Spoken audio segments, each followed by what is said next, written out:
Mr. Speaker,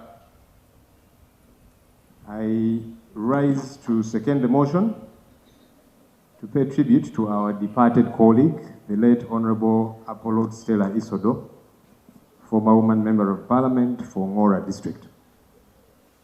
On behalf of the opposition in Parliament and on my own behalf, I extend our deepest condolences to her husband, Mr. Isodo Samuel, her children, the people of Ngora, and the Forum for Democratic Change political party that she belonged to.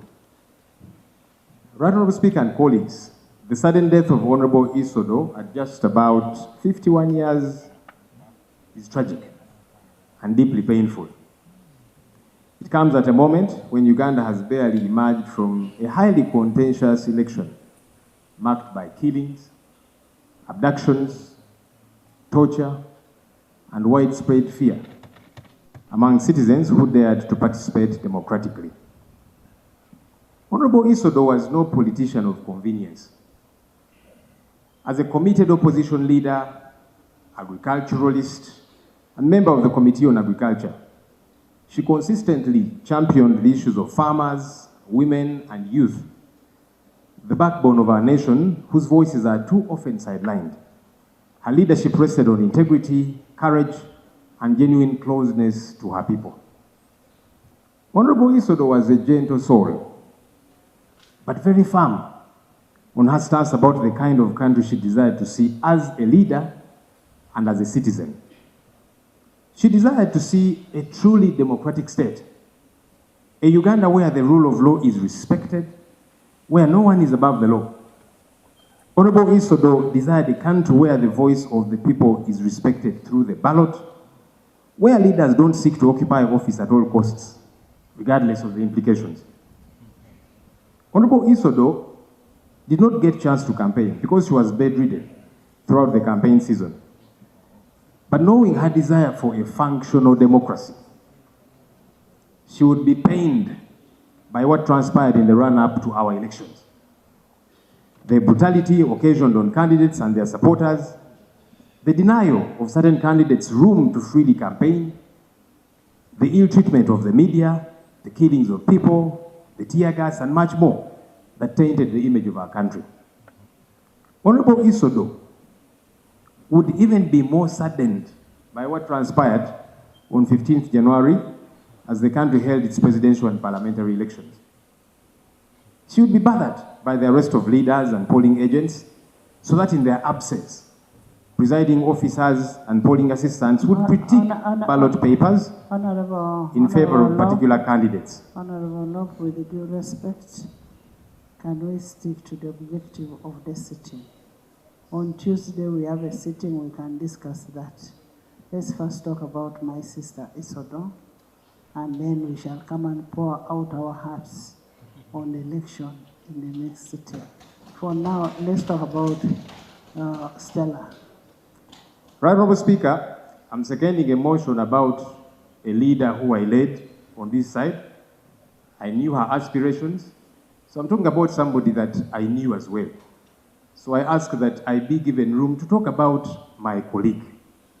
Yes, not the election. Talk about Stella. Honorable Speaker, you now probably want to speak on my behalf. I beg to be guided because I'm seconding the motion.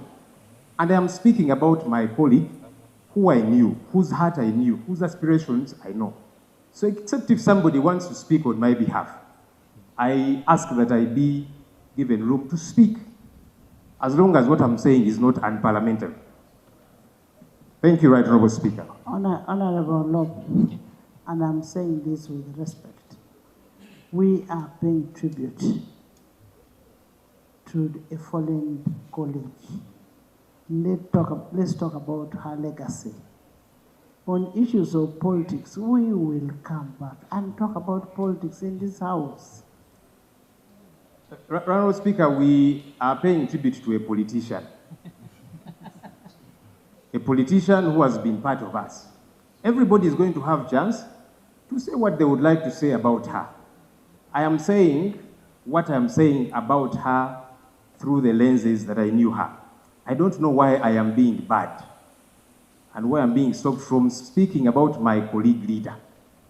This is the tribute that I'm paying to the honorable colleague who is lying here, who was a member of parliament on the opposition side that I lead, somebody that I knew, whose politics I knew, whose heart and aspirations I knew.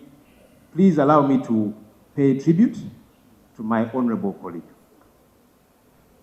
Thank you, Honorable Speaker. Right Honorable Speaker, Honorable Isodo, who is lying here today, who I am seconding a motion in paying tribute to her, would be aggrieved. She would be aggrieved by the fear that has replaced confidence in the ballot, to the extent that a presidential candidate, the Honorable Kyagulanyi Ssentamu Robert's house, is surrounded by the military, and the Chief of Defense Forces, Muhoozi Kainerugaba, says he's looking for him to kill him. Honorable Isodo knew that transparency is not a favor. It's a constitutional duty, a foundation of public trust.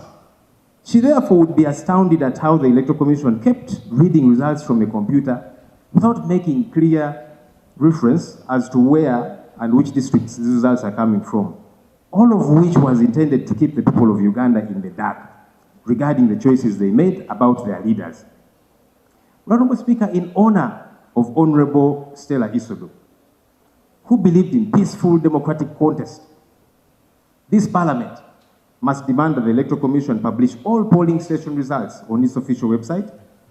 Without transparency, suspicion grows.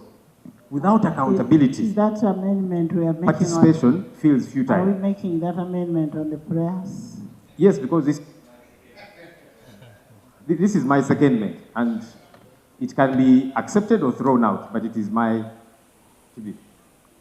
So as I was saying, without transparency, suspicion grows. Without accountability, participation feels futile. When citizens believe their vote does not count, then leaders like the Honorable Stella Isodo, who is lying here, who gave themselves to striving for a better governance, did so in vain. Right Honorable Speaker, as I conclude, in honor of the Honorable Stella Isodo, this Parliament must demand accountability from government and the Electoral Commission regarding the just concluded electoral exercise which she participated in. Unfortunately, she is departed now. This Parliament passed billions of shillings for the election, but we have been served by a shambolic process that is not worth the money that the taxpayer spent on it. Billions were spent on purchasing biometric voter verification kits, which were fronted as the panacea to the vote rigging which we have. Honorable Speaker, Switch on. Honorable Speaker, billions were spent on purchasing biometric voter verification kits, which were fronted as the panacea to the vote rigging which we have all become accustomed to. These machines failed to function in what some of us think was a deliberate ploy. How could taxpayer money to that magnitude be thrown down the drain? Did we purchase fake machines? Were the machines all right but were deliberately stopped from working by some schemers? All these are questions that ought to be responded to as we send off our honorable colleague. So I second this motion with the solemn hope that Parliament will honor her memory, not merely with words, but with action, by defending democracy and insisting on transparency and restoring dignity to political participation in our country, Uganda. I beg to submit. Thank you. As somebody who loves